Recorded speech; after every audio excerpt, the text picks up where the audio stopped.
Olá, aluno, tudo bem? Boa noite, sejam todos muito bem-vindos. Agradeço você que está aí numa noite, numa quarta-feira à noite, acompanhando a nossa aula, o nosso preparatório. Esteve conosco na segunda, na terça e hoje está aqui comigo. Essa aula irá ficar gravada, então sejam todos muito bem-vindos e ficam bem à vontade aí para perguntar e tirar alguma dúvida que for necessária aí para ajudar você nesse intensivão. Nosso preparatório é dedicado ao Enar, essa prova está chegando, então para te deixar mais preparado ainda para essa prova, separei alguns assuntos que está no edital para a gente contemplar todo o edital nessa aula, nesse preparatório, e temos aqui várias questões relacionadas aos assuntos. Dei prioridade para as questões da FGV, que é a nossa banca aí, organizadora desse certame, e mais nem todos os assuntos nós temos questões da FGV. Então, coloquei algumas bancas que têm aí a mesma pegada, ou questões que sejam mais elaboradas, que tenham o mesmo formato da FGV, para a gente conseguir pincelar aí a grande maioria dos assuntos. Então, vamos começar com a nossa aula. Nós vamos falar sobre dietas hospitalares, nosso primeiro bloco de aula. Bom, vamos lá lendo aqui as questões. Primeira questão, um nutricionista foi contratado por uma unidade hospitalar para iniciar o planejamento dietoterápico. O profissional precisou identificar e diferenciar os diversos tipos de dietas que norteiam a conduta nutricional. Em relação a esses tipos, é correto afirmar que a dieta branda objetiva minimizar o esforço da mastigação, deglutição e digestão dos alimentos, apresentando preparações cremosas, líquidas, papas, purês. É uma dieta de transição entre dieta sólida e dieta líquida. Dieta normal e dieta líquida. Pessoal, quando a gente fala de dietas hospitalares, elas podem cair de várias formas, de vários segmentos, várias formas de conhecimento. Nessa questão, ela está bem completa, eu gostei bastante dessa questão, que a gente consegue trazer todas essas nuances aí para a gente conseguir resumir e reforçar esse assunto. Nessa questão, vamos voltar aqui, tá falando o quê? Dieta branda, e aí fala qual que é o objetivo dessa dieta e alguns exemplos do que ela pode, qual é os tipos de alimentos que ela pode contemplar. Dieta branda, que preparações cremosas, líquidas, papas e purês, isso aqui é uma característica da dieta pastosa, não entraria aqui na dieta branda. Poderia entrar, mas não é uma característica da dieta branda. E aqui também visa minimizar o esforço de mastigação, deglutição, isso aqui também seria uma característica da dieta pastosa. Branda a gente sempre vai lembrar que é um abrandamento das fibras, pela cocção, então geralmente está relacionado a isso. E é uma dieta de transição entre a sólida, entre a líquida e a normal. Geralmente tem algumas outras dietas aí de transição, para poder contemplar toda essa dietoterapia. Letra B. Dieta líquida dieta líquida completa visa a excluir a função mastigatória, facilitando a deglutição, digestão e absorção. É composta de alimentos líquidos e de substâncias que, em contato com o líquido, se dissolvem, conservando as características da dieta. Essa aqui já traz aí as características, o motivo, na verdade, o objetivo da indicação da dieta líquida. Então, aqui é o nosso gabarito. Letra C. A dieta líquida restrita objetiva saciar a sede, evitar a desidratação e estimular o trato gastrointestinal. É composta de líquidos claros e com fibras, e é geralmente utilizada por longo período em virtude de um adequado aporte calórico. Na verdade, é o contrário. É utilizada por curto período em virtude do aporte calórico ser reduzido e inadequado para manter aí em longo prazo. Essa dieta a longo prazo. Mas o objetivo da dieta líquida restrita é, sim, saciar a sede, evitar a desidratação e essa parte de estímulo do trato gastrointestinal. Letra D. A dieta para doença renal crônica em tratamento conservador supre as necessidades nutricionais de pacientes com diálise peritoneal. Essa questão aqui não faz o menor sentido, porque se o paciente está em doença renal crônica, em tratamento conservador, ele não vai estar em diálise peritoneal. Então, já começa o erro aí da questão. E Uma dieta, para ela ser hiperproteica, seria indicada para o paciente em diálise peritoneal, não para o paciente em tratamento conservador. Então, ele bagunçou tudo aqui. E é uma dieta hipoglicídica e hiperlipídica? Não, é uma dieta normoglicídica e normolipídica, tá? Para o paciente em doença renal crônica. Letra E, a dieta para alergia à proteína do leite de vaca visa oferecer uma alimentação com baixo teor dessa proteína, baixo teor não, é isenta dessa proteína, tá? Então, a alergia é isento daquele alimento. Então, como vimos, gabarito letra B. E aí aqui, pessoal, eu trouxe um resumo do que pode cair em relação às dietas hospitalares. Pode cair tanto consistências das dietas, que é o que a gente acabou de visualizar aqui, ó, dieta branda, dieta líquida completa, dieta líquida restrita ou dieta pastosa. Então, pode cair para você tanto as consistências, como correlacionar a consistência da dieta e o conteúdo ou nutriente, ou aquela composição, que é o que a gente chama de uma característica da dieta. Então, o paciente, por exemplo, está com constipação e a gente prescreve uma dieta com a consistência normal, porque não tem ali uma deficiência de deglutição, não precisa ter repouso gastro, nada disso. Então, não impacta nesse sentido, então a consistência pode ser normal, só que aí o paciente está com uma condição clínica que a dietoterapia pode auxiliar. Então, a gente pode colocar uma dieta laxativa para esse paciente, aí vai mudar a composição de nutrientes aí dessa dieta. Então, a FGV gosta de trazer esses dois conceitos em relação a dietas hospitalares. Aqui eu deixei só uma fotinha para vocês verem a diferença das consistências das dietas, porque às vezes se cobra, né, exemplos de dieta de acordo com cada consistência, então fica fácil de vocês visualizarem e memorizarem aqui.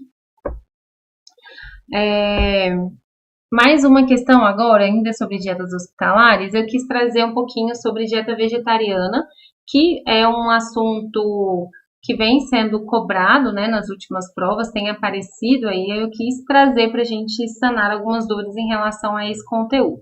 Então, a dieta vegetariana está presente desde os tempos longínquos, em especial na culinária oriental, tendo o consumo de alimentos vegetais como base alimentar. Atualmente, tal prática alimentar ganha adesões em todo o mundo. Quanto à dieta vegetariana, assinale a alternativa correta. Então, letra A, o padrão dietético chamado psicovegetariano ou pescetariano inclui alguns tipos de alimentos de origem animal, como carne vermelha e aves. Na verdade, esse termo não é mais utilizado, a gente utiliza um outro, que é flexitariano, que eu trouxe no slide anterior para vocês, mas, independente disso, aqui não entraria carne vermelha e aves, né, como trouxe aqui na questão.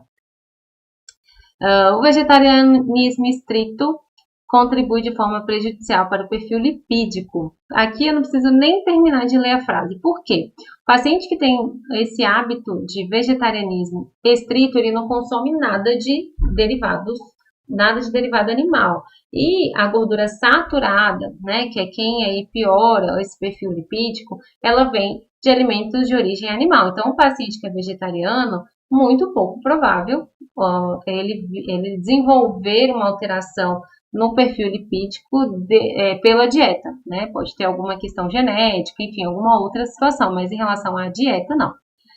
Letra C. Nos diversos padrões das dietas vegetarianas, é imperativo atentar para a qualidade das proteínas e o aporte de aminoácidos essenciais, isto é, aqueles que não são sintetizados pelo organismo. Aqui, a questão está correta, né? O gabarito, então, aqui é a letra C. Os principais macronutrientes que devem ser avaliados para uma dieta vegetariana são vitamina C, fibras e vitamina B12. Escassos nos vegetais? Não, muito pelo contrário, fibras, né? Geralmente esse paciente come bastante vegetais, então fibras é bem presente nessa dieta. Vitamina C também, agora realmente vitamina B12 deve ser monitorada. Então aqui está incorreta. Crianças submetidas ao vegetarianismo apresentam com frequência um elevado consumo de cálcio, incremento na ingestão de ômega 3 abundantemente presente nos alimentos de origem vegetal. Abundantemente também não, né? Nós temos alguns alimentos que têm ômega 3 de origem vegetal, como linhaça, mas a quantidade é muito menor do que de origem animal. E aí que eu trouxe um resumão para vocês também do que é cada dieta hoje, de acordo com a Sociedade Brasileira de Vegetarianismo, para vocês terem aqui como base quais são esses tipos de dieta para vocês não se confundirem numa prova dessa. Então, qual que é o macete aqui? O que está aqui na nomenclatura é que o paciente come. Então, ovo, lacto, vegetariano, então ele come ovo e leite derivados. Lacto, vegetarianos, então ele come leite e derivados, mas não come carne, não come, né, peixe, enfim, isso aí nenhum deles vai comer, mas não entra aqui o ovo, né? Aqui, ovo vegetariano já exclui o leite derivados, né, as carnes, enfim, e ele só come o ovo. O vegetarianismo estrito, esse aqui já não come nada, né, de origem animal. A alimentação vegana também, né, não come nada de origem animal, também tem uma questão em relação a produtos, né, o estrito, né, tem uma questão em relação a produtos, e a alimentação vegana também não pode ser testada em animais. Alimentação plant-based também que entrou aqui no rol de tipo de dieta vegetariana, que são aqueles que não fazem consumo de alimentos de origem animal e priorizam alimentos mais naturais.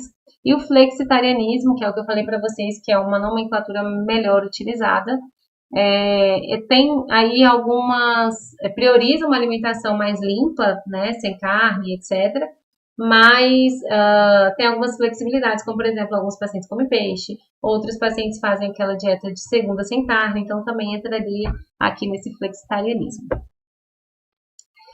Mais uma questão aí sobre consistências, sobre dietas hospitalares. Selecione a alternativa que apresente apenas alimentos que um paciente portador de doença celíaca poderia receber numa unidade de internação, considerando que esse indivíduo está recebendo uma dieta branda e que também o alimento esteja in natura ou minimamente processado de acordo com o guia.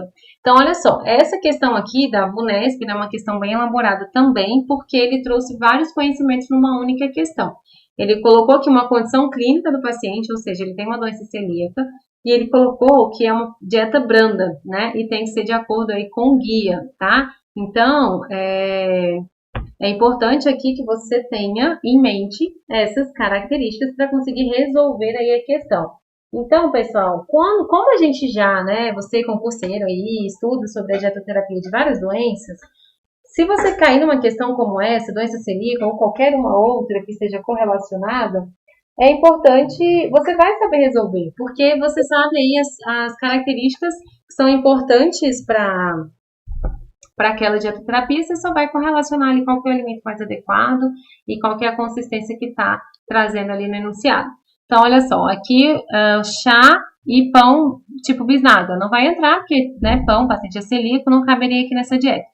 Café com leite e ovo mexido, esse aqui então é o nosso gabarito, porque contempla tanto uma dieta branda, quanto uma dieta para doença celíaca, como também relacionando aqui ao guia, né, que é in natura ou minimamente processado. Letra C, iogurte e tapioca. A tapioca até entraria, mas aqui ele coloca um iogurte e o iogurte não é considerado minimamente processado. Vitamina de frutas e mix de castanhas, né, vitamina também não é considerado esse mini processado, mas seria uma opção, né, para o paciente sem glúten, e suco de laranja e salada de grão. Aí aqui, salada de grão pega em relação a ser uma dieta branda, que não é indicada. A prática das dietas não convencionais é uma realidade da contemporaneidade, apresentando inclusive riscos à saúde quando feitas de forma indiscriminada sem auxílio de um profissional nutricionista. Em relação a isso, vamos ver aqui o que está certo e o que está errado. Uma dieta cetogênica é caracterizada como restritiva, sendo pobre em gorduras e carboidratos? Não. Uma dieta cetogênica é característica de uma dieta pobre reduzida em carboidratos. Então, aqui já está falsa primeiro. A dieta de proteína é conceituada como uma modalidade restritiva de regime, que recomenda o consumo de alimentos como carnes gordurosas, manteigas. Aqui não entra, né? A dieta de proteína seria o elevado, né? O consumo maior de proteína, e aqui ele está colocando o maior consumo de lipídios, né? Dentro dessa composição. Dieta paleolítica é uma referência ao modelo alimentar do homem dessa era, prescrevendo um padrão nutricional com base a plantas e vegetais selvagens consumidos há milhares de anos.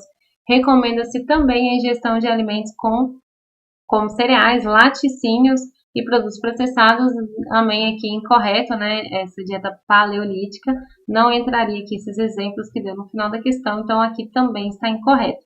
Então, as três aqui estão falsas, não gabarito letra E.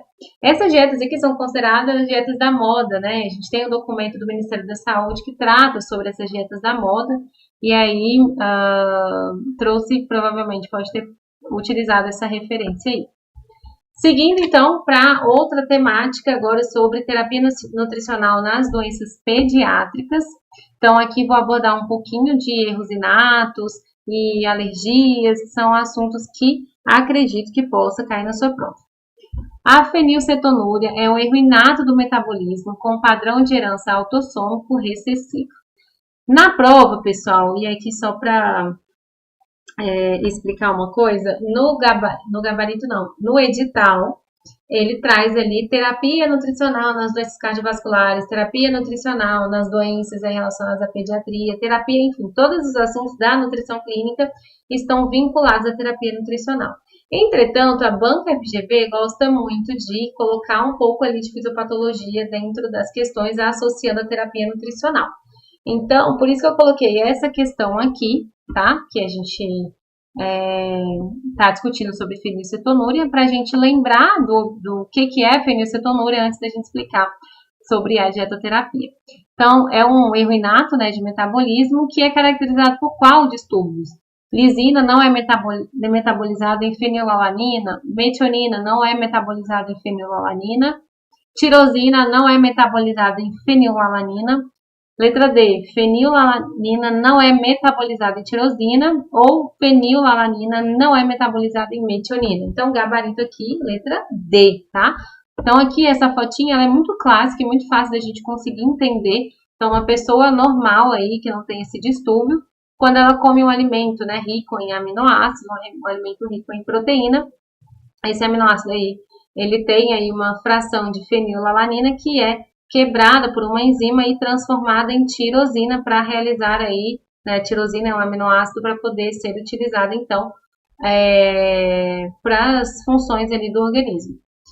No caso do paciente que tem a fenilcetonúria, essa quebra aqui não acontece, não vira tirosina, né, que é aqui o gabarito da nossa questão, que é da letra D. Então, fica esse excesso de fenilalanina na circulação e isso tem alguns problemas, algumas consequências de desenvolvimento, de crescimento, de retardo mental que pode vir a acontecer.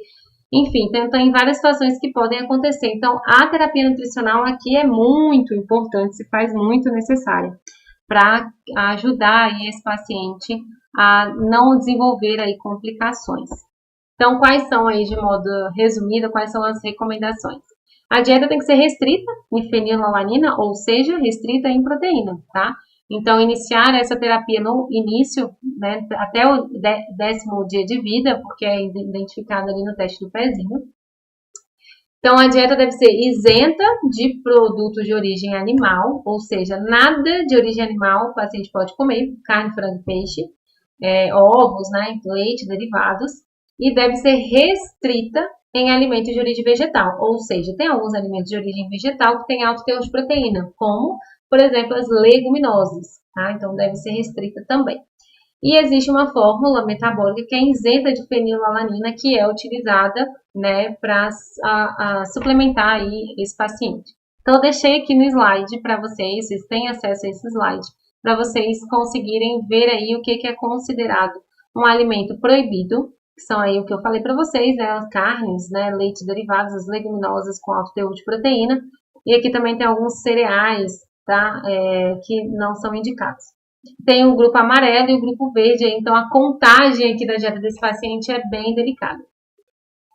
Seguindo, então, agora para a fibrose cística, né? A fibrose cística também é um erro inato de metabolismo. Então, ela é uma doença genética, né? Que acomete aí, que se descobre também na infância, pelo teste do pezinho, também tem teste genético, tem um teste do suor também que é utilizado para poder identificar aí.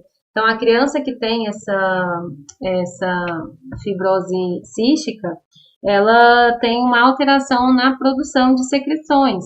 E geralmente essas secreções elas se acumulam no pulmão, no trato gastrointestinal, então tem várias outras consequências que pode vir a acometer a criança. Então, aqui ele está trazendo qual é a recomendação, né, da fibrose cística de acordo com a Sociedade Brasileira de Pediatria. Então, letra A. Os carboidratos devem ser consumidos em quantidade de 50% a 60% do VET. Letra B. As proteínas devem ser consumidas entre 10% a 15%. Letra C. Os lipídios devem ser consumidos em quantidade de 35% a 40%. Letra D. TCM para fornecimento de ácidos graxos essenciais deve ser utilizado de forma prioritária. Letra E. As vitaminas hidrossolúveis devem ser suplementadas mesmo em pacientes estáveis para a compensação de perdas inerentes ao quadro clínico. Pessoal, o que acontece com o paciente com fibrose cística? Como eu falei para vocês, tem uma secreção ali, uma alteração dessa secreção que pode acometer o trato gastrointestinal. Então, o paciente ele não tem uma absorção efetiva. Então, geralmente, todos os macronutrientes, eles são aumentados em suas quantidades. Eu coloquei aqui, ó, a quantidade dessas recomendações. Então, a dieta hipercalórica, hiperproteica, hiperlipídica. Então, tem um aumento aí dessa composição. E a quantidade de lipídio é mais alta, ó, de 35% a 40%, que é o nosso gabarito, letra C. E o VET dessa criança, desse adulto, né, criança, é 110 a 200% daquele VET. Então, a gente calcula e ainda coloca uma porcentagem a mais, porque esse paciente tem uma dificuldade de ganho de peso muito maior. Então, geralmente são crianças até desnutridas. Então, tem esse adicional energético aí. E é importante fazer reposição de vitaminas lipossolúveis e sais minerais por conta dessas perdas. Essa dificuldade de absorção.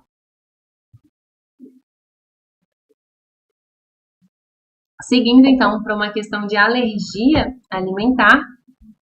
Então, letra A. É recomendado evitar alimentos altamente alergênicos, como amendoins, amêndoas, avelãs, peixes para crianças com alto risco de alergia nos 2 a 3 primeiros anos de vida.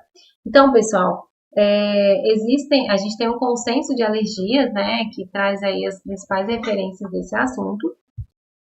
E a letra A já é o nosso gabarito, então crianças que têm alto grau de alergia, tem uma alergia bem sensível que foi descoberta na infância, múltiplas alergias, então alguns alimentos que são potencialmente alergênicos, a gente precisa dar uma segurada aí para evitar. Isso é no caso de pacientes que têm esse risco aumentado, tem uma sensibilidade aumentada. Para aquela criança que não tem esse cenário, na verdade é o contrário, a gente deve introduzir de forma precoce, claro, né, dentro das recomendações da introdução alimentar. Então, deve-se introduzir ali nessa fase inicial, para evitar que se desenvolva essa alergia depois. Então, letra A aqui é o nosso gabarito, mas vamos ver as outras questões. Letra B. O aleitamento materno não é encorajado. Errado, né? É encorajado sim, independente do tipo de alergia. Letra C. A maior exposição a alimentos alergênicos durante a infância foi associada ao decréscimo na prevalência de alergia alimentar no primeiro ano de vida. É o que eu falei para vocês, né? Então, quando o paciente não tem essa questão de sensibilidade, que já teve alguma alergia ali na primeira fase de vida, a gente deve iniciar esses alimentos alergênicos dentro das considerações da introdução alimentar. Então, isso fez com que a gente reduzisse a prevalência de alergia alimentar. Letra D. A introdução precoce de alimentos que não seja o leite materno contribuiu para a diminuição do desenvolvimento de alergia entre crianças. Então, gente, a introdução precoce é que aumenta essa chance de desenvolver alergias alimentares, tá? Então, trouxe aqui nesse slide seguinte algumas informações adicionais. Então, nessa questão, só para vocês não ficarem confusos, a introdução alimentar precoce quer dizer iniciar isso antes dos 6 meses de vida, tá? Acima dos 6 meses, a gente pode iniciar a introduzir o peixe, por exemplo. A gente pode introduzir amendoim, claro, né? Não amendoim da sua forma in natura, mas ralar o amendoim, colocar na comida ou as outras castanhas, enfim, não tem problema, tá? Frutos do mar também pode introduzir, que é justamente uma fase ali para poder evitar que se desenvolva aí essa alergia, se for submetido precocemente, mas dentro da fase de introdução. Então, existem algumas alergias que são consideradas transitórias, ou seja, que se resolve durante 2, 3 anos, que é o leite, ovo, trigo e soja. E existem algumas alergias que são consideradas persistentes, que segue na vida adulta e essa criança mantém essa alergia e segue na vida adulta com isso aí, que é amendoim, castanhas, peixe e frutos do mar. E aí, coloquei o nome das fórmulas infantis aqui também, que são utilizadas para crianças alérgicas, né? Quais são as recomendações, se aquela criança não faz o aleitamento materno ou se faz o aleitamento materno misto, né? Então, são as fórmulas para lembrar dos nomes, né? Extensamente hidrolizadas, dieta semi-alimentar hidrolisado proteico, aminoácidos livres ou proteína isolada de soja para crianças maiores de 6 meses.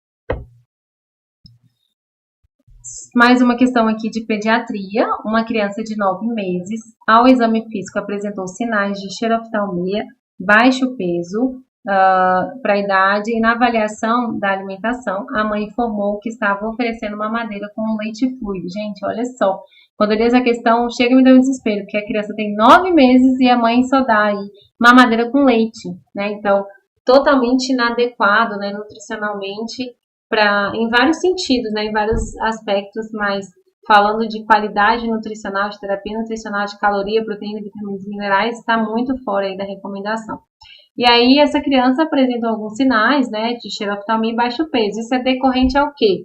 Dieta pobre em vitamina A e desnutrição, né? Então já achamos aqui na letra A o gabarito dessa questão. E aí aproveitando esse gancho aí dessa questão de desnutrição na infância, tem um conceito também importante em relação à desnutrição grave, que a gente tem um documento da Sociedade Brasileira de Pediatria, que geralmente tende a cair nas provas quando tem esse assunto de pediatria, né, de terapia nutricional, que é a fase de reabilitação e fase de recuperação na desnutrição grave, onde o paciente está internado. Então, nós temos duas fases. Na fase de reabilitação, o aporte é de 80 a 100 calorias por quilo de peso e 1 a 1,5 gramas de proteína. Passou essa fase, o paciente está na fase de recuperação, ou seja, precisa ganhar peso. A gente vai colocar aí 150 a 220 calorias e 4 a 5 gramas de proteína por quilo de peso por dia. Então, a gente aumenta aí visando esse ganho de peso da criança.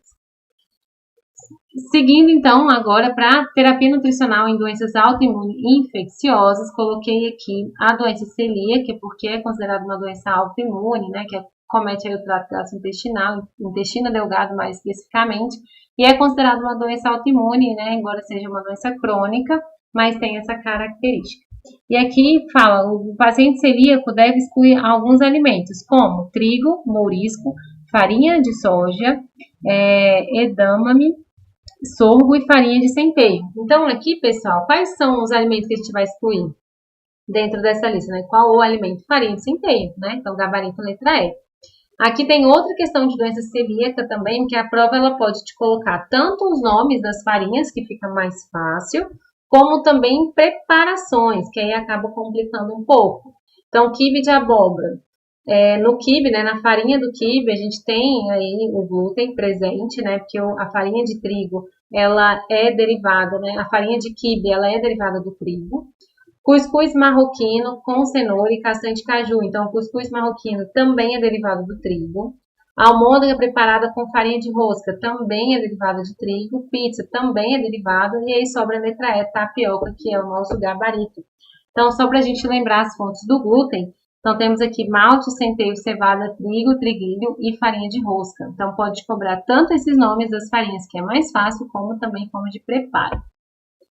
Coloquei uma questão também sobre dieta, sobre diabetes tipo 1, tipo 2 a gente vai ver no outro bloco, né, de assuntos, mas tipo 1 também é considerado uma doença autoimune, por isso eu coloquei aqui nesse bloco de questões. E uma questão que gera muita dúvida, que eu achei legal a gente trazer aqui para a aula, é a questão de uso de insulina. Então, aqui é uma paciente que tem insulina, que tem diabetes, né, faz uso de insulina, e aí coloca algumas refeições aqui para a gente correlacionar quantas unidades de insulina essa paciente precisa fazer o uso para evitar aí uma hiperglicemia. Então, pessoal, só lembrando que de modo geral, uma unidade de insulina aí equivale a 100 gramas de carboidrato, e não tem jeito. Essas questões, a gente tem que realmente fazer cálculo disso. Então, a gente vai ter que somar ali a quantidade de carboidratos e fazer a equivalência à quantidade de unidades de insulina. Lembrando, uma unidade de insulina equivale a 10 gramas de carboidrato. E aí, gente, realmente é meio complicada essa questão, porque não vai ter essa tabela de carboidratos, né? E aí eu trouxe, aí já deixei o gabarito aqui, mas eu fiz uma tabelinha desses alimentos que estão descritos aqui nessas refeições, e geralmente em outras questões que eu já visualizei sobre essa temática, sempre fala os mesmos alimentos. Então, se você treinar essa conta aqui, vou deixar aqui para vocês treinarem, para vocês verem como é fácil fazer essa contagem. Geralmente nas provas cai muito café com leite, torrada, queijo branco, fruta. Então, geralmente esse aqui, biscoito também, chá, que aí chá não vai ter carboidrato. Mas é muito comum aparecer esses alimentos. Então, deixei aqui de base essa tabelinha para vocês conseguirem ir treinando. Treina todos esses alimentos aqui para vocês perceberem aí, conseguirem memorizar alguns alimentos que aí vocês já conseguem resolver com maior facilidade.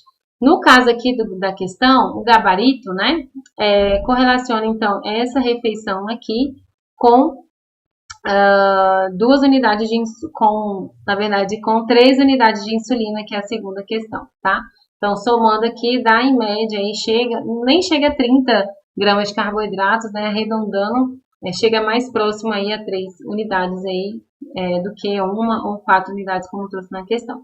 Essa daqui, se eu não me engano, eu fiz a conta, pessoal, mas eu acho, se eu não me engano, essa daqui seriam 5 unidades. E essa daqui seriam 2 unidades de insulina, tá? Mas deixei aqui para vocês essa tabelinha, para vocês mesmos resolverem fazer essa continha e conseguir memorizar essa quantidade de carboidrato para cada item. Em relação à hipoglicemia, o paciente com diabetes tipo 1 em hipoglicemia leve, ok? Qual alimento aqui que a gente vai utilizar para corrigir? Então, chocolate, doce de leite, sorvete, refrigerante dietético, mel. Letra E, mel, tá? E aqui eu trouxe outros alimentos, né, outras bebidas que podem ser utilizadas. Açúcar puro mesmo, né? Mel, suco, açúcar adoçado, né? Então, dependendo aí, o que vai mudar, né? Dependendo do nível da hipoglicemia, porque esse nível vai ser determinado pela glicemia. Então, menor que 60, menor que 54, e se tiver um comprometimento de nível de consciência, esse paciente deve ser levado à emergência. Então, o que vai mudar aqui é as quantidades, né? Vai dobrando as quantidades de carboidrato se for um nível 2, né? Então, se o paciente, um adulto aqui, né? Vamos colocar como exemplo, tá com nível menor que 70, a gente vai corrigir com 15 gramas de carboidrato. Se tiver menor que 54, menor ou igual a 54, a gente vai dobrar isso para 30 gramas de carboidrato. Pode ser em formato de mel, suco, refrigerantes normais, não os dietéticos, podem ser utilizados também, tá bom? E se o paciente não fizer uma refeição ali próximo, depois, né, rica em nutrientes, é recomendado que faça essa reposição novamente, tá? Então, na correção da hipoglicemia, carboidrato simples, não deve ter fibra, não deve ter proteína, nada que vai dificultar o processo de absorção, para justamente ser um carboidrato simples para entrar rapidamente na corrente sanguínea e corrigir essa hipoglicemia. Falando de uma doença infecciosa, né, que é o bloco dessa questão, trouxe sobre a Covid, né? Covid-19 é considerada uma doença infecciosa e tem um documento sobre a Covid-19 e a terapia nutricional. Pessoal, em relação a isso, as recomendações de Covid, elas são muito similares a um paciente aquelas recomendações que a gente conhece de paciente crítico. É muito parecido, muda alguns detalhes que é o que eu trouxe para vocês aqui. Mas se você estudou sobre paciente crítico, você vai resolver uma questão dessa com tranquilidade. Então, aqui, um paciente está com Covid, né? E a questão pede para a gente verificar aqui as alternativas. Então, vamos lá. Em pacientes graves, a nutrição enteral é a via preferencial com início precoce. Então, é a mesma regra, né? Dieta enteral e dieta parenteral, a gente vai utilizar na mesma regra para todas as condições clínicas, independente se é Covid, se é, enfim, um câncer, se é um paciente com trauma, a regra é a mesma, né? Então, a gente não consegue atingir por via oral, a gente vai iniciar a enteral. Se a gente não consegue atingir a enteral, como é a segunda questão, deve-se considerar o uso de parenteral suplementar após 5 a 7 dias em pacientes que a gente não consegue atingir o aporte. proteico maior do que 60% da via digestiva, certo? Né? Então, essa é a recomendação que a gente utiliza para parenteral. Não é porque está com Covid, é uma recomendação geral de parenteral e de dieta enteral. Deve-se iniciar com um aporte calórico de 30 calorias? Não. Paciente Covid está grave, né, na UTI, então é aquela mesma recomendação de um paciente crítico. A gente vai iniciar de 15 a 20 calorias até chegar então na meta calórica desse paciente.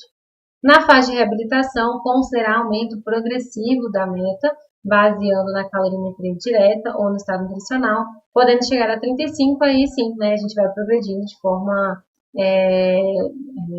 progressiva. Então, gabarito aqui, letra C. E aí, eu trouxe para vocês o que muda, né? O que traz de diferente no documento da Brasp em relação ao paciente com Covid, que é somente a questão de prona, os cuidados que tem que ter o paciente com uso de prona, e em relação à questão da parte respiratória, tá? O que deve se observar na terapia nutricional. Mas são detalhes mais de questão de postura, de rotina ali mesmo, não necessariamente de recomendação calórica, proteica, cálculo nesse sentido. Avançando agora para as doenças endócrinas e metabólicas. Vamos lá, para resolvendo aqui mais uma questão para vocês. Então, as doenças crônicas não transmissíveis crescem no mundo, né? E aqui traz um resumo, né, sobre isso, e a gente está falando sobre a síndrome metabólica. Como eu falei para vocês, a banca FGV, ela gosta de trazer, além de terapia nutricional, no meio da questão tem aqui, ó, um pouquinho, tá, de fisiopatologia ou de indicação, classificação da doença. Então, a síndrome metabólica, ela tem ali critérios de diagnóstico, e é isso que trouxe na primeira questão. Então, quais são os métodos, né, que a gente vai basear, vai ser utilizado para diagnosticar como síndrome metabólica? E que ele coloca 3 ou mais dos seguintes parâmetros: obesidade abdominal, hipertrigliceridemia, HDL, colesterol baixo, hipertensão arterial e glicemia em jejum elevado. E o gabarito aqui, essa aqui está verdadeira. Então, são esses critérios realmente. E para ser o paciente ter síndrome metabólica, tem que ter 3 ou mais, né, de um desses parâmetros aqui. Os ácidos graxos trans aumentam o HDL? Não, né, diminui o HDL. O HDL é o HDL bom, né, o colesterol do bem. Então, o ácido graxo trans, ele é inversamente proporcional a esse HDL. Então, a questão aqui está falsa. Para indivíduos obesos, o plano alimentar deve ser pautado em uma dieta hipocalórica com uma redução de 100 a 300 calorias? Não. Até aqui estava certo, né? Uma dieta hipocalórica, a gente deve, o paciente que tem obesidade, a gente deve estar trabalhando com a perda de peso, porque isso melhora consideravelmente esses perfis, esses parâmetros que fazem o diagnóstico da síndrome metabólica. Mas o que está errado na questão é a base, né, a redução de caloria de 100 a 300. Na verdade, seria aí de 500 a 1000. Dentro do documento da Sociedade Brasileira ali de endocrinologia, né, que a gente tem o documento de obesidade, ele coloca de 500 a 750 ou de 500 a 1000, tendo uma perda aí de meio quilo a 1 quilo por semana. Então, gabarito aqui, letra C, né, as duas últimas estão incorretas.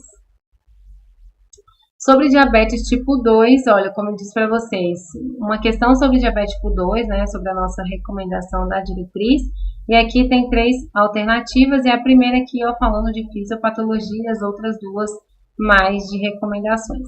Então, a fisiopatologia do diabetes tipo 2 é caracterizada pela resistência à insulina, na qual há um prejuízo da atuação da insulina, que não consegue desempenhar sua função adequadamente, dificultando a translocação do transportador GLUT3 para a membrana plasmática. Na verdade, aqui é GLUT4, tá? Que é responsável por fazer, que fica aí com essa atuação debilitada, né? Digamos assim, deficiente, né, na sua atuação por conta da resistência à insulina. Então, é o GLUT4 que vai ser interferido, porque é ele que transporta a glicose e ele é dependente de insulina.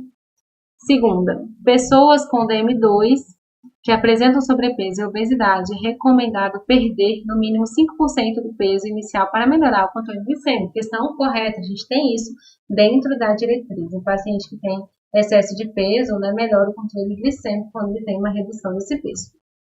Por último, em pessoas com DM2 e função renal preservada, é recomendado aí de 15 a 20% do valor energético total, podendo variar de 1 a 1,5. Então, a questão aqui também está correta. Então, a segunda e a terceira, gabarito letra D.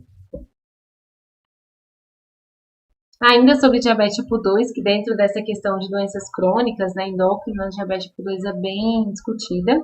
Então, primeira questão, vamos analisar aqui. No DM2 é comum o quadro de resistência à insulina, bem parecido com o que a gente acabou de ler, né? Pois este hormônio apresenta dificuldade de se ligar no seu receptor, prejudicando a translocação agora sim do GLUT4, mas ele colocou aqui neurônios, células hepáticas e adiposes.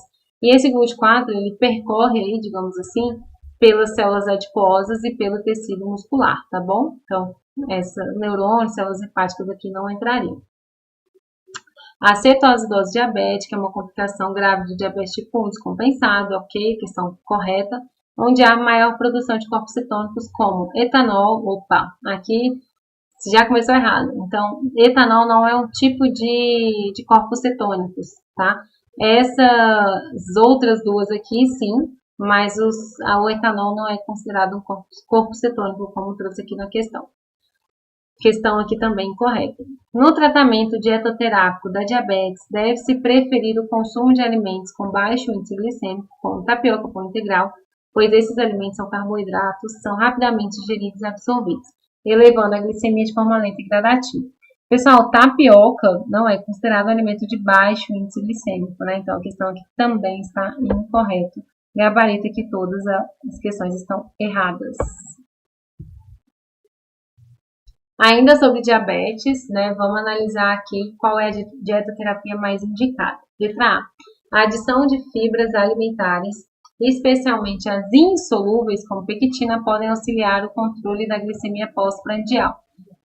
Quando a gente fala de fibras alimentares com objetivo de controle pós-prandial, são as fibras solúveis que trazem esse benefício. Letra B. Quanto aos lipídios, deve-se controlar a ingestão de ácidos graxos saturados, trans e colesterol, pois o diabético apresenta uma chance aumentada de doenças coronarianas. Esse aqui é o nosso gabarito, porque realmente tem essa associação aí com o paciente diabético, maior chance de desenvolver outras doenças. Letra C. Dietas hiperproteicas devem ser sempre indicadas, pois auxiliam no controle glicêmico pós-prandial. Errado, né? Não é sempre indicado, pode ser uma alternativa, mas não é uma regra geral, tá bom? Geralmente uma dieta hormoproteica. Letra D. O que acontece, na verdade, né, só para complementar, é que cada refeição a gente tem que ter uma composição completa de nutrientes, de macronutrientes, para poder evitar essa descompensação, né? Então, ter uma fonte de proteína a cada refeição. Isso não quer dizer que a dieta vai ser hiperproteica, tá? Vai ser dentro ali da recomendação do paciente, do cálculo do paciente. Letra C. Adoçantes como sorbitol e xilitol são considerados não calóricos, portanto, são os mais recomendados para diabéticos obesos. Pessoal, em relação ao uso de adoçantes, os adoçantes eles podem ser utilizados para auxiliar em relação ao ajuste de cálculo mesmo, porque eles não são considerados calóricos, né? Então, mas não é necessariamente uma indicação para diabéticos que são obesos, né? Então, pode ser utilizado, né? A recomendação traz muita importância de alimentos in natura, minimamente processados. A ideia é que traz o guia, né, para evitar utilizar adoçante, enfim, coisas adoçadas aí. Letra E. Alimentos considerados como light são indicados, pois tem ausência de açúcar? Não, né? O light é uma nomenclatura que tem uma redução de algum componente, mas não necessariamente do açúcar, e não é ausência, né? Uma redução. Gabarito, então, letra B. Tratamento nutricional é fundamental para os indivíduos com doenças crônicas não transmissíveis. Em relação a esse tema, assinale a alternativa correta. A alimentação baseada em grãos refinados aumenta a sensibilidade à insulina, sendo recomendada para indivíduos diabéticos? Não, né, pessoal? Grãos refinados não, seriam grãos integrais. Letra B. A dieta DASH, que enfatiza o consumo adequado de vegetais, carnes magras, grãos integrais, leites derivados como baixo teor de gordura, assim como oleaginosas, é indicada para equilibrar os níveis pressóricos. Aqui está o nosso gabarito. Dieta DASH é bem recomendada para pacientes em doenças cardiovasculares. Letra C. A ingestão de bebidas adoçadas com açúcar e de alimentos ricos em ácidos graxos insaturados deve ser diminuída, sendo recomendado o consumo livre para diabetes tipo 2. Não, nem nada a ver, né, gente? Nada, não vai ser um consumo livre, né? Tem que ter aí uma recomendação adequada.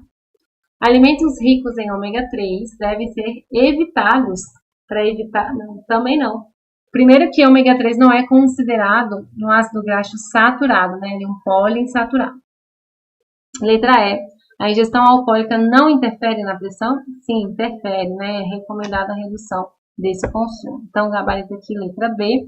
Mais uma questão aqui para a gente fechar com esse tema de diabetes, porque geralmente cai bastante.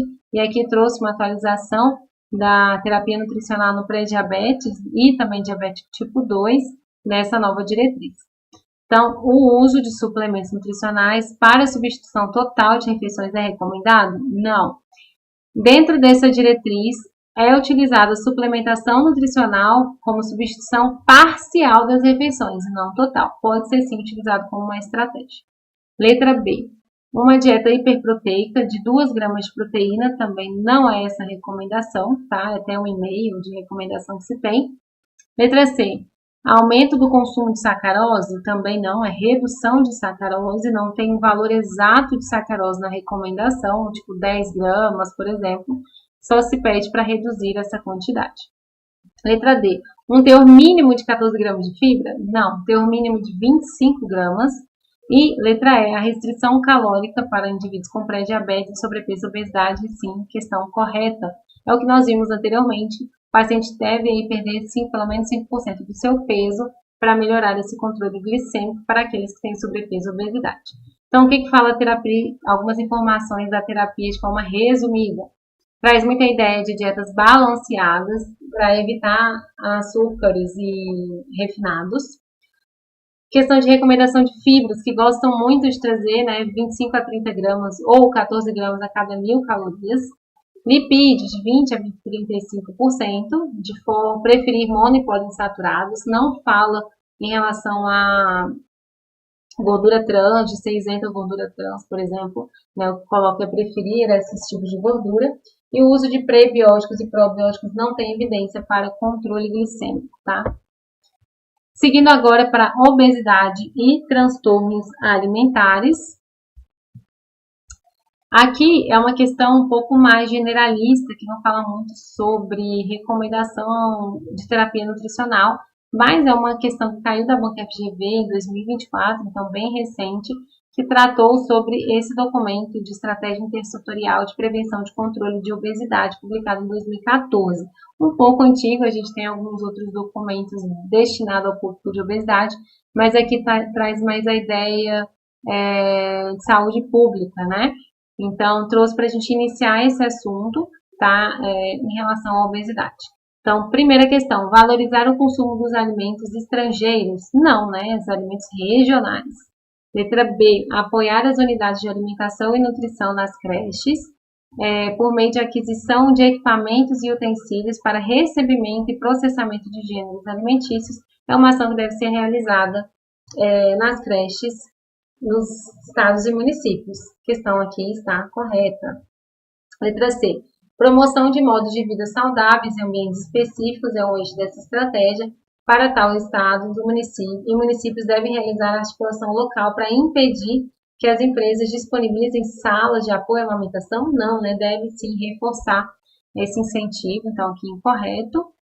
Letra D. É importante garantir que a unidade básica de saúde utilize parcerias com instituições públicas que tenham conflito de interesse na área de alimentação e nutrição, buscando benefícios e doação de produtos alimentícios industrializados e ultraprocessados. Não, o pessoal não tem. Primeiro que não tem essa especificação de tipos de doação e não enfatiza e reforça o uso de industrializados e ultraprocessados. Letra E. Garantir o cuidado parcial ao indivíduo com excesso de peso. Parcial não, né, gente? A gente deve fazer um investimento aí com esse indivíduo. Então, gabarito, como nós vimos, letra B. A obesidade é uma doença metabólica crônica multifatorial. E aí, aqui na questão, né, coloca algumas recomendações aí Não é uma questão da FGV, mas a FUVEST também traz aí algumas questões bem consolidadas. Então vamos lá, letra A. Apesar do IMC ser clinicamente limitado para o diagnóstico da obesidade em geral, para adultos, aceita-se que o peso de menor risco relacionado à obesidade corresponde ao IMC entre 18,5 e 25 e até 27 para indivíduos com mais de 60 anos. Então aqui, pessoal, ele trouxe a faixa, né, que é utilizada para o IMC. Então, no caso do idoso, acima de 27 a gente considera obeso, né, ou seja, abaixo de 27 é uma eutrofia.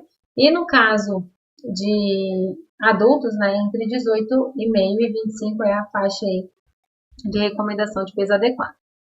Letra B. As medidas de pregas cutâneas são úteis para determinar o depósito de gordura subcutânea. Na verdade, pessoal, a gente não utiliza, né, pregas para pacientes obesos, tá? Não é recomendado aí a gente utilizar, principalmente, como diz a questão, obesos mórbidos. A gente não vai utilizar prega cutânea para fazer esse diagnóstico. Letra C. A distribuição regional de gordura com maior concentração visceral na obesidade identificada como periférica, ginoide ou ginecoide é considerada em que se verifica maior risco cardiovascular. O que é relacionado com maior risco cardiovascular é a concentração visceral, tá? Não é a ginoide. Então, questão aqui errada também. Letra D. A abordagem cognitiva comportamental para pacientes com obesidade se propõe a definir estratégias para auxiliar o controle de peso. Essa abordagem tem se mostrado com menos eficiência, não, com mais eficiência. Então, os documentos relacionados à terapia nutricional de obesidade reforça muito a ideia de abordagem cognitiva comportamental como apoio à terapia nutricional. Letra E. O objetivo racional da intervenção dietética é reduzir a gordura corporal para um nível que seja acompanhado de melhora no estado de saúde e de redução dos riscos e complicações da obesidade. Recomenda-se uma redução de 15 a 30% do peso inicial que resulta em melhora significativa. Inicial de 15 a 30% é bem desafiador, né? Seria muito bom, mas o que se recomenda é que se perca pelo menos aí, inicialmente 5%, né? De 5 a 10% seria o ideal. Em relação, eu quis trazer aí uma questão de dentro da temática de obesidade, mas um obeso crítico, né? Para a gente revisar aí essas recomendações conforme a Braskem. Então, deve-se preferir o uso de fórmulas de baixa densidade calórica e hiperproteicas. Letra B. Recomenda-se o uso de fórmulas imunomoduladoras? Não, nada a ver aqui. Tá? Letra B, incorreta, não tem essa recomendação. Letra C. Recomenda-se uma quantidade de proteína de 1 grama por quilo de peso ideal, quando o IMC é entre 30 e 40, tá? Então, aqui, na verdade, seria 2 gramas, não 1. E na questão de baixa, a mesma coisa, fala 1,8 se o IMC for maior que 40, mas, na verdade, o ideal aqui seria 2,5, tá? Calorias, na verdade, proteína por quilo de peso ideal seriam 2,5. Letra E. Devem ser ofertados de 30 a 35 calorias por quilo de peso real ou ideal. Na verdade, seria 22 a 25, tá? Então, letra E também correta. Então, letra A é o nosso gabarito, né? Então, a recomendação são dietas aí com baixa densidade calórica e hiperproteicas. E uma questão de anorexia, né, de transtorno alimentar, considerando essa condição clínica, é possível afirmar que, letra A, a prática de comportamentos compensatórios não deve ser investigada, pois pode configurar uma atuação considerada antiética, questão errada, a gente deve se investigar e existem estratégias aí apoiadas à equipe multiprofissional para conseguir investigar essa situação. Letra B, a aceitação da gravidade do baixo peso é frequente e o paciente tem ciência das repercussões. Errado, o paciente ele não tem ciência. O paciente que tem anorexia nervosa, ele não tem consciência que ele tem baixo peso, ele não tem consciência desses agravos. Então, muito pelo contrário, ele tem um distúrbio de imagem, né? Então, letra B está incorreta. Letra C. A anemia é incomum, pois há alterações metabólicas que garantem níveis satisfatórios dos nutrientes essenciais. Errado. paciente não come, né? A dieta é totalmente inadequada, o paciente é emagrecido, desnutrido. Então, a anemia é sim uma condição comum, entre outras doenças e situações clínicas que podem vir a acometer o paciente. A osteoporose pode se manifestar de forma precoce em indivíduos jovens em que este estado não é comum. Sim, correto. Da mesma forma que a anemia, a osteoporose pode vir a acontecer por uma falta mesmo de nutrientes da dieta. Letra E. A perda de massa magra não implica em redução de função devido à presença de mecanismos compensatórios. Errado, implica sim na redução de função, né? Então, questão aqui, gabarito letra D, relacionado à osteoporose. Seguindo para as doenças do trato gastrointestinal, tá? Estamos caminhando para o final, então não saem daí, estamos quase no fim dessas questões. Sobre doenças do trato gastrointestinal e doenças inflamatórias, geralmente essa banca gosta muito de cobrar refluxo gastroesofágico, é o que mais aparece, né? Então esse distúrbio aí, e doenças inflamatórias intestinais também, tá bom? Então, vamos aqui resolver essa questão. A compreensão da fisiopatologia e o tratamento nutricional das enfermidades, né, baseiam a dietoterapia. Então, sobre a doença do refluxo gastroesofágico, analise as afirmativas a seguir. Primeiro, quanto à sua fisiopatologia, o mecanismo mais comum do refluxo são os relaxamentos transitórios do esfíncter esofágico inferior, um segmento formado por músculo liso situado entre o esôfago e o estômago. Questão aqui correta. Lembra que eu falei que a banca de gosta de dar uma misturada de fisiopatologia nas questões, tá? Então, questão aqui correta é justamente esse mecanismo da fisiopatologia. Então, esse esfíncter inferior, ele fica relaxado, né, digamos assim. Então, isso propicia a passagem do conteúdo gástrico do estômago para o esôfago, retornando para o esôfago e causando desconforto ali para o paciente, né, dores gástricas, e também pode estar alterando ali a composição dessa parede do esôfago e evoluindo esse refluxo para outras doenças. Segunda, as mudanças da dieta são cruciais para o controle do refluxo. Com isso, alguns fatores que favorecem tais sintomas de refluxo são cafeína, álcool, alimentos gordurosos, quais devem ser evitados. Questão correta também. Então, esses aqui são os principais alimentos que são retirados da dieta de um paciente com refluxo. Por quê? Esses alimentos, na verdade, eles são alimentos que tendem a relaxar mais ainda esse esfíncter aqui inferior, que é o que a gente quer evitar, né? Então, por isso que eles são contraindicados.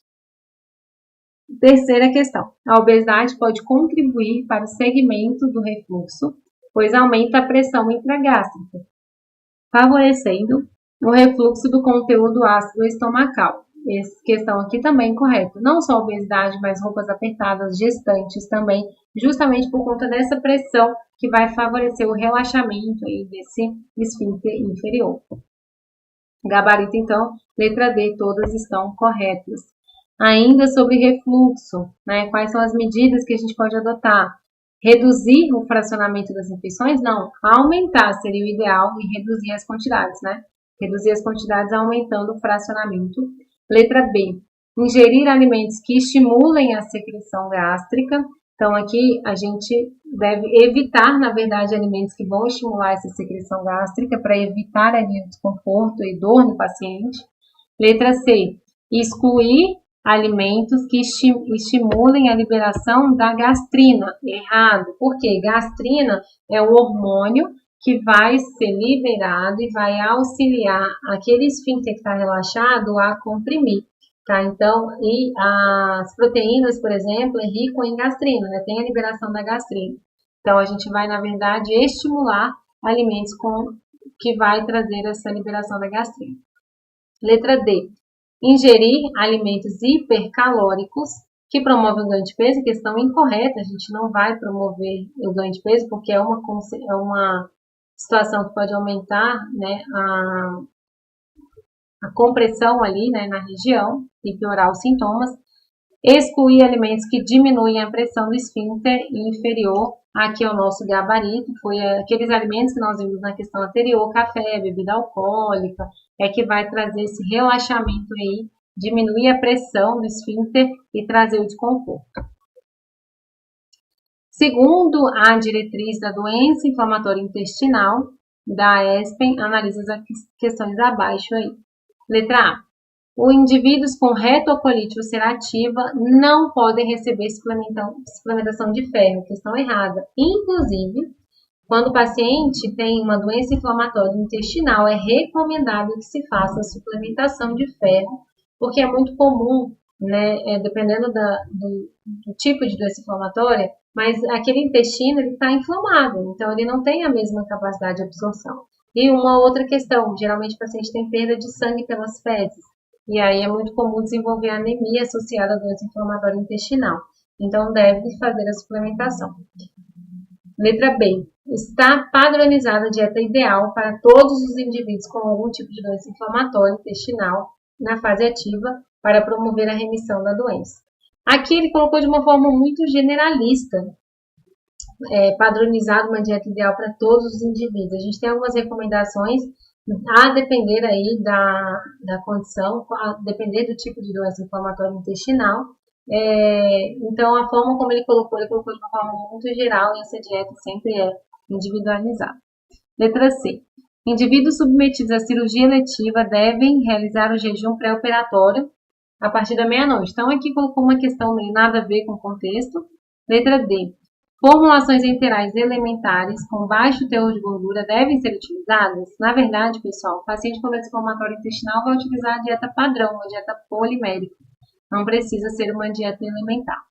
Letra E. O uso de probióticos não deve ser recomendado para tratamento de doença de Crohn, nem para o uso da doença ativa, do tratamento da doença ativa ou prevenção de recidivas na fase de remissão. Então, essa aqui é o nosso gabarito e à frente eu trouxe um resuminho sobre isso para a gente conversar um pouco mais. Ainda sobre doença inflamatória intestinal, e aqui, né, nós temos as duas principais, que é a doença de Crohn e a retocolite ulcerativa, que são os principais assuntos que são cobrados nas provas. São essas duas, né? Temos outras doenças inflamatórias, mas essas duas são as principais.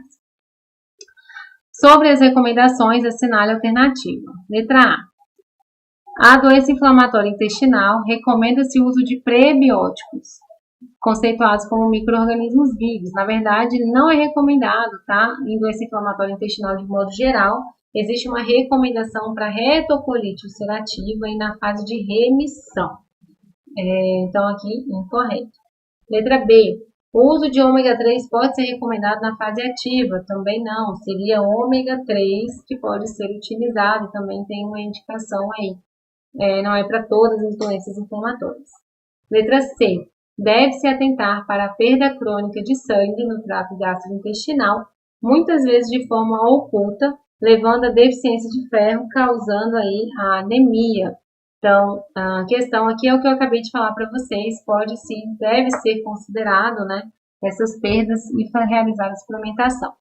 Letra D. Dietas hipercalóricas e hiperproteicas devem ser evitadas em todo o curso da doença, pois podem inflamar a mucosa intestinal. Então, pessoal, não tem essa questão, tá? Quando o paciente, tanto na fase ativa quanto na fase de remissão da doença, a dieta vai ser na verdade, dependendo, né, da fase, se está na fase ativa ou na fase de remissão, a gente tem recomendações diferentes. Na fase ativa, a dieta é levemente hiperproteica e levemente hipercalórica também.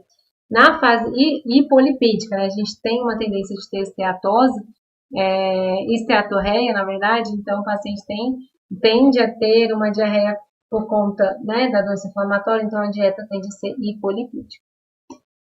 Letra D.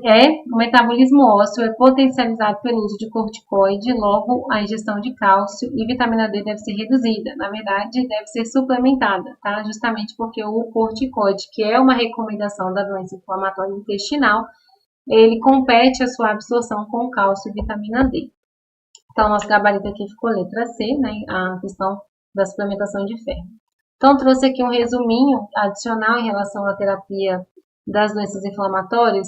Então, aonde se tem evidência para uso do ômega 3 e de probióticos, né, é na retocolite ulcerativa e na fase de remissão, tá? observar a questão de cálcio e vitamina D por conta do uso de corticoide e do ferro por conta, né, do risco da anemia. Nas doenças inflamatórias intestinais, deve-se ajustar o planejamento nas fases da doença. Portanto, a ingestão de proteína por quilo de peso por dia deve ser diminuída na fase ativa, não, aumentada na fase ativa. Então, a gente geralmente recomenda aí 1,5, então é levemente hiperproteico. Letra B. A ingestão de proteína por quilo de peso deve ser aumentada na fase ativa da doença, agora sim. Letra C. A oferta de calorias deve ser complementada com o uso de nutrição parenteral na fase de remissão. A gente não tem mais essa recomendação. Letra D. A ingestão de proteína por quilo de peso por dia deve ser aumentada na fase de remissão, na verdade na fase ativa da doença. Letra E. A oferta de calorias deve ser suficiente para perder peso e apoiar o crescimento adequado de pacientes pediátricos. Então, a gente não vai propiciar perda de peso para esses pacientes.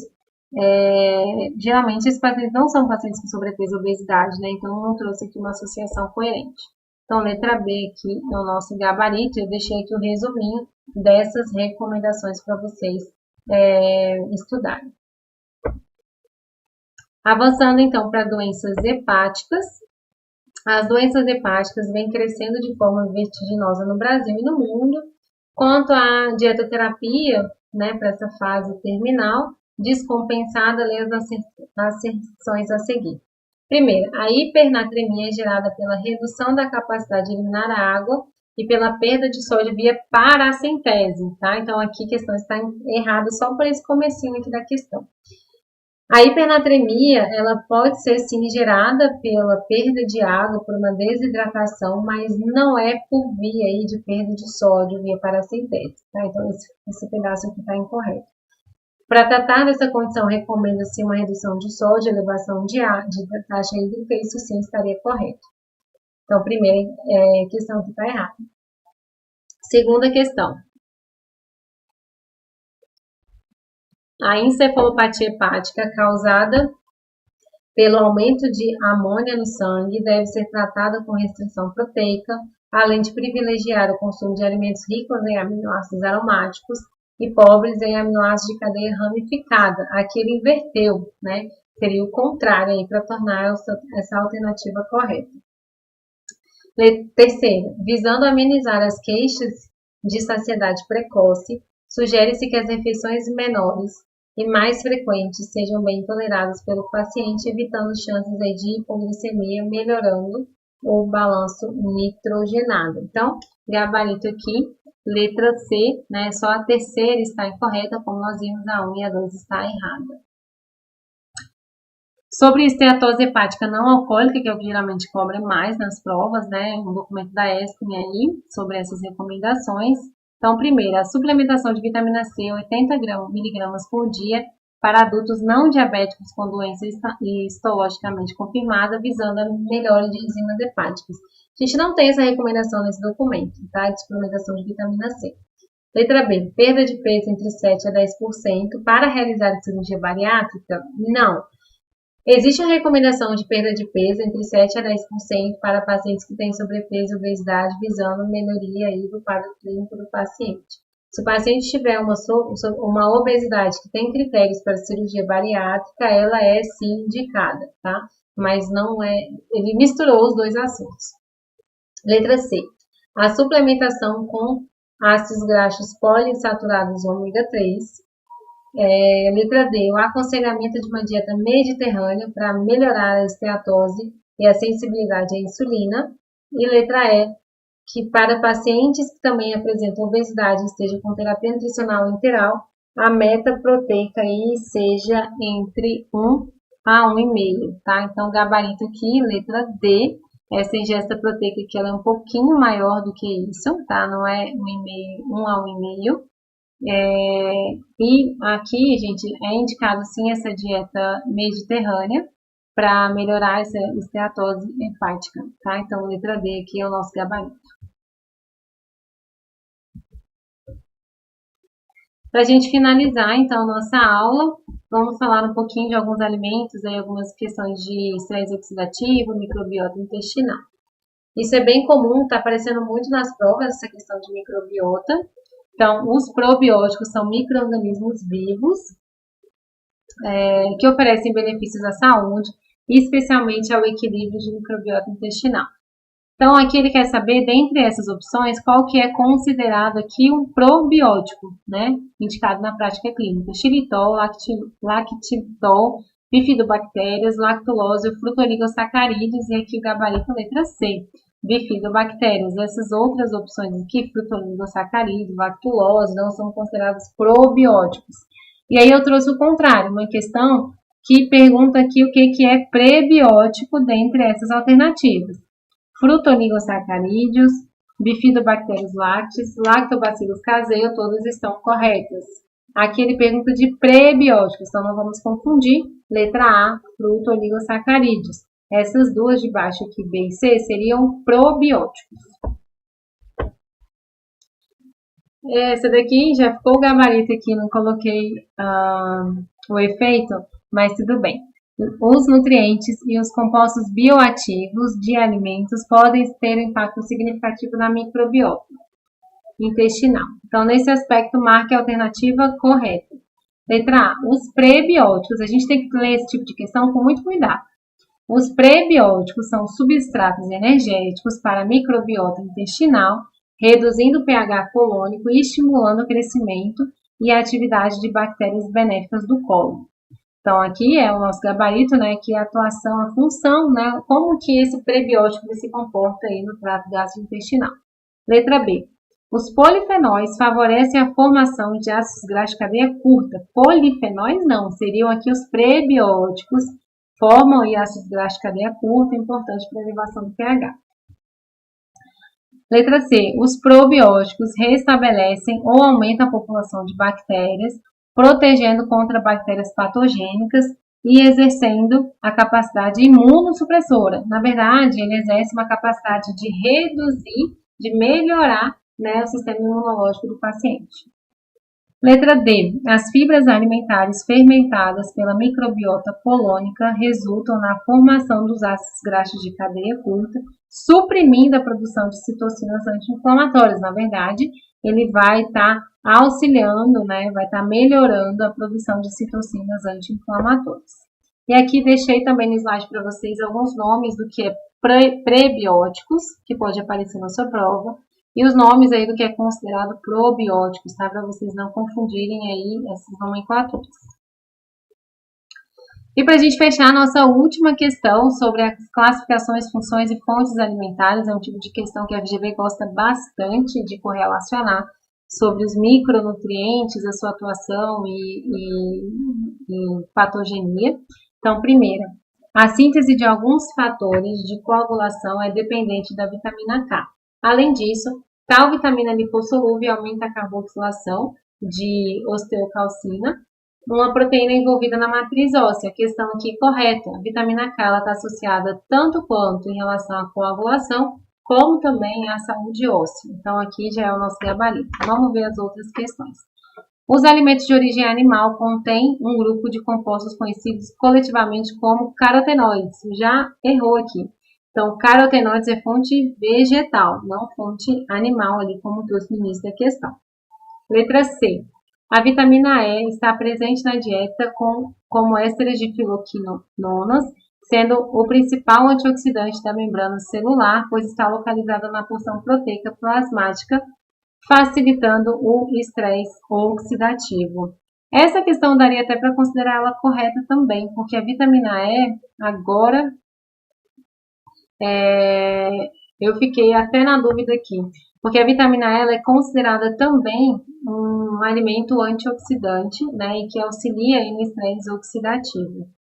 Vamos ver as próximas. Letra D. A tiamina, vitamina B12, é ativada pela carboxilação em tiamina, que é a TPC, que atua como coenzima do metabolismo de energia.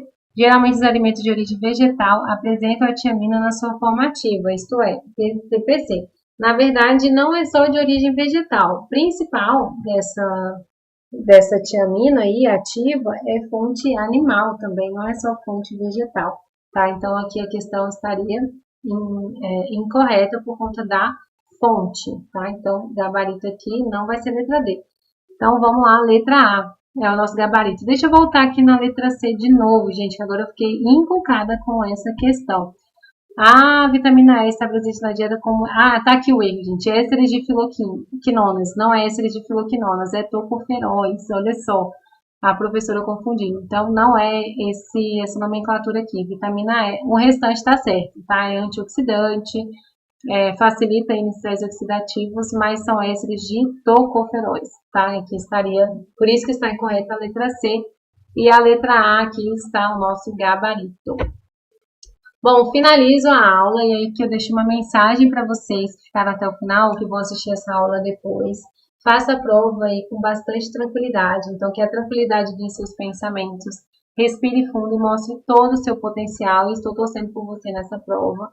Então, desejo a todos vocês uma excelente prova. Vocês estudaram bastante, então todo conhecimento ele é adquirido e vai somando aí na sua bagagem de estudos. Eu tenho certeza que você vai realizar o seu sonho de conquistar a sua vaga. Então, se você ficou com alguma dúvida nessa aula, manda pra gente, que amanhã a gente vai ter um momento também para esclarecer as dúvidas de vocês e vocês conseguirem ir bem seguros para essa prova. Uma boa noite para vocês e até amanhã.